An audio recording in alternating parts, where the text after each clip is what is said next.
only begun!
This one shows a castle in flames. A large army surrounds it. It looks as if it could fall at any moment. Is this not this very castle? See, this is the western corridor right here. There's another castle burning in the distance. It's near where Eternian's central command is today. So then, That's the Orthodoxy's head temple in flames? Nay, the distant castle in flames belonged to the King of Eternia, and the castle in the fore. 'Tis the abode of my family, the House of DeRosso. But why? Why would such a terrible thing? The kingdom of Eternia was suddenly beset by a great host from another land. We would later come to know that it was a four-state coalition sent by order of the Crystal Orthodoxy. They had been told the King of Eternia sought a return to Adventism and was arming for war against the Orthodoxy. The Grand Patriarchy used this fiction to order a great muster of forces from across the lands. Alas, I failed to heed the many warning signs. I rejected the scheming Cardinal's choice for Grand Patriarch. But he succeeded in luring votes from other factions, and his became the ruling faction of the Grand Patriarchy. It was they who wished to establish Crystal Orthodoxy as the uncontested world religion. Under their orders, the castle of the Eternian King was besieged. It fell in mere weeks. Before long, the great host was at the gates of our castle, and my father lay brutally murdered. The water supply was poisoned, and the Orthodoxy's forces drew an ironclad ring around the castle. By then, the castle sheltered none but the elderly, the young, the wounded. There was no hope of resistance. I was forced to sue for peace, even offering my own mother as hostage per their demands. Yet that failed to break the siege.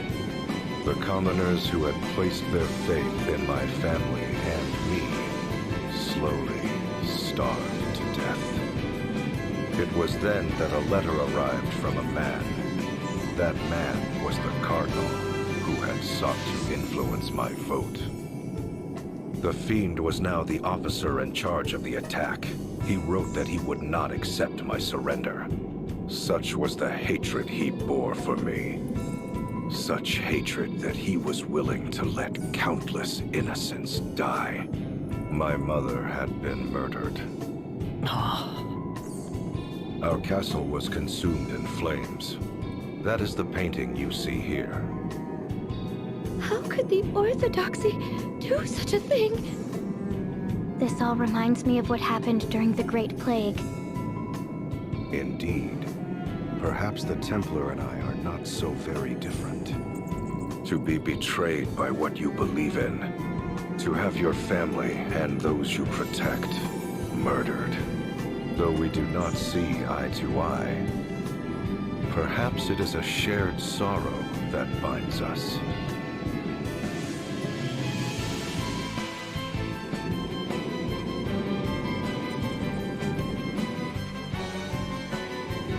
Lord DeRosso's castle siege painting. Such a tragic tale.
Look! Such fierce flames. Though I wish not to remember that day, it is indelibly etched upon my mind. How did you survive? The Orthodoxy lay siege and would accept no surrender. My mother, father, relatives, and my people lay dead. It was then I set our castle ablaze. But as the flames began to lick my body, something slipped into me. Betrayed by the precepts I believed in, was I not bitter? Robbed of my beloved homeland, my dearest of kin, my people slain. Amid such despair, was I content to simply welcome death? Nay, I heard a voice. Accept me, and I shall grant life everlasting. Though it shall be filled with grief, thou shalt have all eternity to wreak vengeance upon thine enemies. Did I forge a dark pact with some fiendish entity that day? Or was it a rebirth, triggered by a future me, reaching back to the past? Panicked upon failing to find my body, the Orthodoxy chose to denounce my family and me as ghoulish vampires. Thus have I been living an immortal existence ever since. Then the name Vampire Castle is... A lie that has been perpetrated by the Orthodoxy for some 2,400 years. Though it is true I am immortal, I am no vampire. I find the smell of blood too revolting to ever drink it. Having said that, I have done not to quell the rumors. In truth, I endeavored to embellish them. My ability to transform myself into a bat and grow these fangs are the fruits of many years. Long, long years of effort. Tell me, O Vestal of the Wind, what does the Crystal Orthodoxy have to say about the passing of the first Grand Patriarch? He chose the second Grand Patriarch and prayed for peace and the well-being of the faithful as he passed peacefully from this world. Passed peacefully from this world, you say? I know the truth to be far different. What do you mean? The first Grand Patriarch was assassinated, along with his Archbishop, the man who had been my bane. The assassin himself tells you this. There is no other truth. That was when I forsook this land. Soon after, sightings of the vampire Lester DeRosso began to crop up throughout the world. I became a veritable Duke of Darkness, forging ties with those bearing hatred toward the Orthodoxy, and those it had oppressed. I was the enemy of man, the hated and feared vampire. But more than that, I was known as the arch-enemy of the Orthodoxy. And after some 500 years, a fateful encounter with one whom you all know well. No. Let us leave the matter for another time.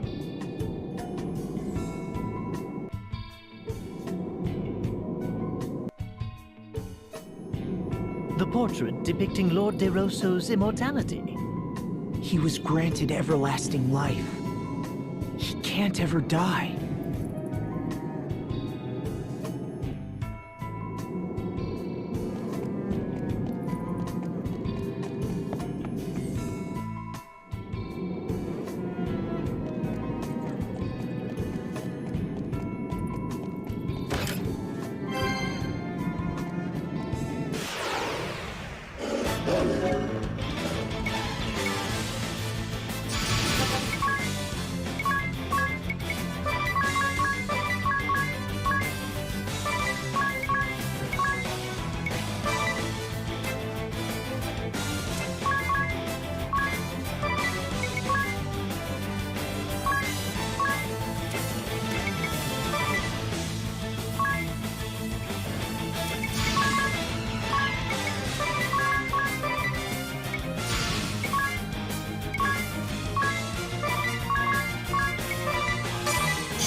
This has only begun!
A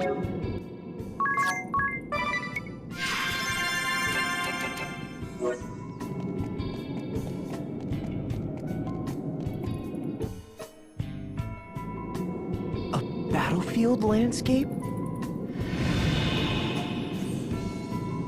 It represents the long and hard-fought war between the Orthodoxy and we denizens of darkness. For 500 years, my thirst for vengeance remained unsated. It had also been 500 years since the Orthodoxy had been founded. The world was in the midst of an age of seafaring and piracy. Compared to the great exchange of ideas and information, the once hallowed Orthodoxy began to lose its luster. The authority of the Grand Patriarch and the Orthodoxy itself began to wane. Fearing irrelevancy, the Grand Patriarchy acted rashly to regain its authority. This led to the unusual decision to select a commoner, the gifted young Juliana, for an important task. Juliana? Sage Juliana? Yes, indeed. At age 20, the young Juliana became High Inquisitor of the Crystal Orthodoxy. It's hard to believe he ever was young. It was no laughing matter, for there was no one more skilled at rooting out enemies of the faith than he. The shadowy ones, those who had been working against the Orthodoxy, were crushed by the host he led. In the several decades that saw him age, I cannot count the number of times we have crossed swords, he and I. In the great battle waged on the Karka Plain, the might of our clashing forces rent the very earth into a vast rift. You mean the rift under Isen Bridge? In the battle at the foot of Mount Fragmentum, our armies smoked the mountain to its very roots. So that's how that ravine was created.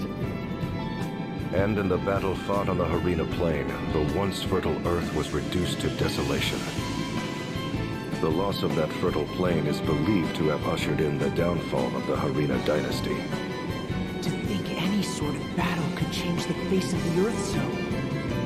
We fought our final battle 1,800 years ago on the Norende Heights in the land of Kaldisla. The Norende Heights? That's where the Great Chasm opened up! In the end, Juliana, High Inquisitor of the Crystal Orthodoxy, utterly defeated me, Lord DeRosso, leader of the Shadows. You were defeated? But you're here with us today! Yes, well, there was more to that final battle than meets the eye. You see, I ceded the glory of victory to young Juliana that day. I say young in my reckoning, for he was already 100 then. Juliana returned triumphantly to Eternia with what he claimed to be my remains. What he brought them was not human. And when the Templar attacked the head temple 15 years past, it is said they found my tomb deep underground. Ever dreading the darkness and my return, the Orthodoxy kept those duplicitous remains under arcane seal for over 1,000 years.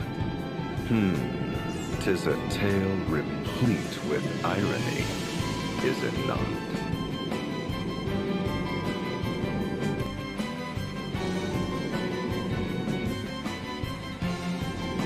Lord DeRosso's war landscape. It's hard to imagine a war lasting 500 years.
That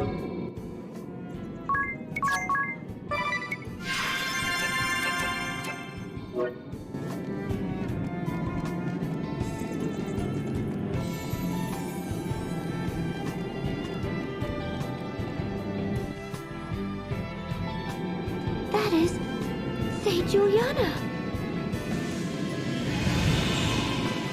Yes, indeed.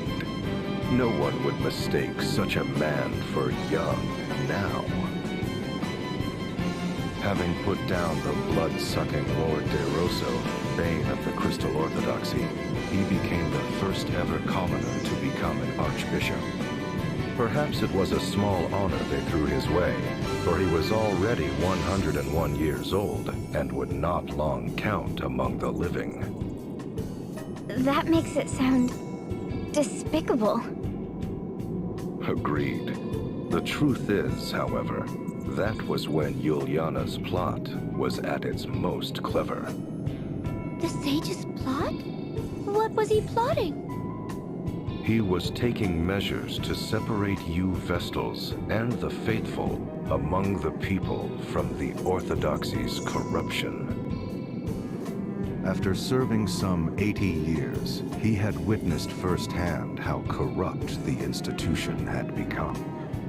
Should nothing be done, it would not be long before the putrid poison would do harm to the most innocent of the faith. So it was he vowed to rid the Orthodoxy of the source of this poison, the concentration of power. But how?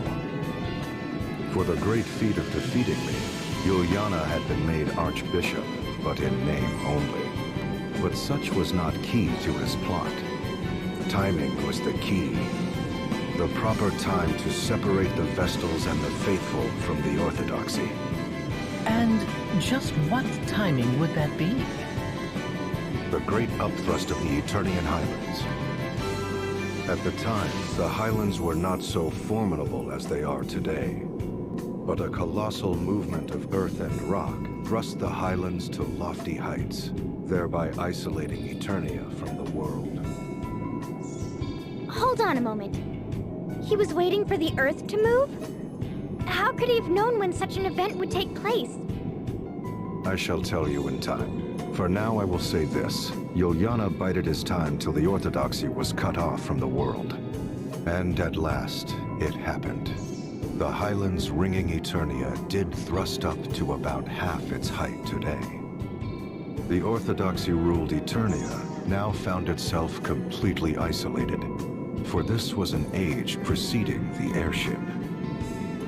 And while the Earth Crystal remained in their keep, control of the crystals of fire, water, and wind was returned to their respective temples. This, what you believe to be the true form of crystalism, is the fruit of Juliana's efforts. That was the sage's doing? I won't ever call him a miserable old lech again. Sage.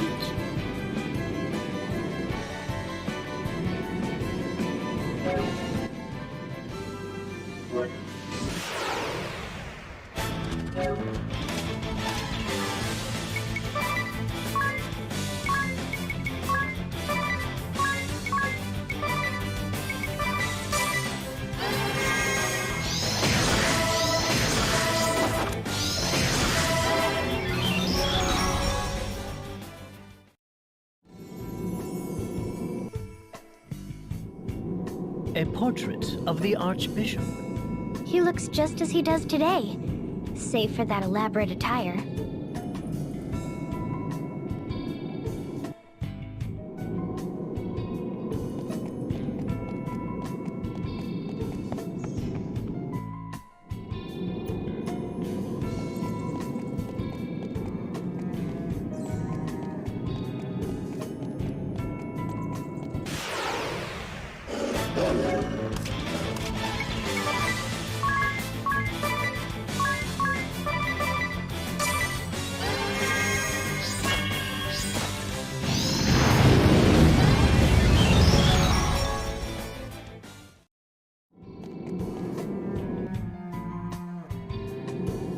what is that glowing jewel-like object? I could swear I've seen something like that before. I believe you have seen a similar sight countless times. It is known as an asterisk. An asterisk? As in those objects we possess? Yes, indeed. The second stage in Yuliana's plot against the Orthodoxy's authority was to deprive them of the power to grant vocations. Grant vocations? I'm afraid I don't follow. Before Yuliana intervened, special approval was required to change vocations within the Crystal Orthodoxy. In this way, the institution grew rich through fat profits they called alms. Oh, so the Orthodoxy cornered the job market and the fees to participate therein. In layman's terms, yes. But Yuliana exposed this fact before the reigning Grand Patriarch. It was then that Yuliana approached panicked high officials and the Grand Patriarch himself with a proposal of pure genius. He showed them a stone known as an asterisk, saying the granting of vocation should be based on it, overseen by the Orthodoxy. Those who sought such vocations would apply to the Orthodoxy and pay a fair price. Anyone with the means to pay could thus learn a new job. That's no different from the old system where people had to pay alms. No different indeed. But the Grand Patriarch and his officials had not put the material profits of the Orthodoxy in mind. Hence, they accepted Yuliana's proposal without question, even appointing him to the important position of overseeing the new asterisk system. I fail to see how that really changed anything. Well, it did far more than you would guess, for he was the only one who knew how to make the asterisk stones. Why, that wily old fox? So it was Yuliana robbed the Orthodoxy of its authority to grant jobs and took it for himself. What of the Orthodoxy's profits? Wouldn't they demand Yuliana transfer the proceeds to their coffers? Yuliana was long gone. Abandoning the seat of Archbishop, he fled with his knowledge of the asterisk craft. He also took arms and armor the Orthodoxy had seized from around the world, items of such power that their use was forbidden. He took them all and sealed them away in a hidden location. They now lie secreted away against the day the Orthodoxy's tyranny or some other impending doom threatens the people. He then hid himself in Yuliana Woods until those who knew him reached the end of their natural lives. But that did not take long, for I led the forces of the shadows to ensure their swift demise. I had always believed the Crystal Orthodoxy required not but the crystals, the vestals, and the faithful. With the institution free of corruption, I returned to my homeland of Eternia after a 700-year absence. Where my family's castle once stood, I built a fortress of ice from whence I have been watching over the Orthodoxy's head temple. Meanwhile, Yuliana retired to that land to tend to the Vestals, but you know of that better than I. Say, Juliana.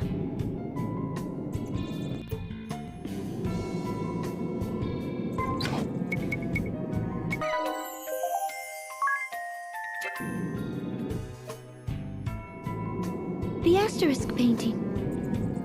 Sage Juliana created asterisks to chip away at the Crystal Orthodoxy's authority.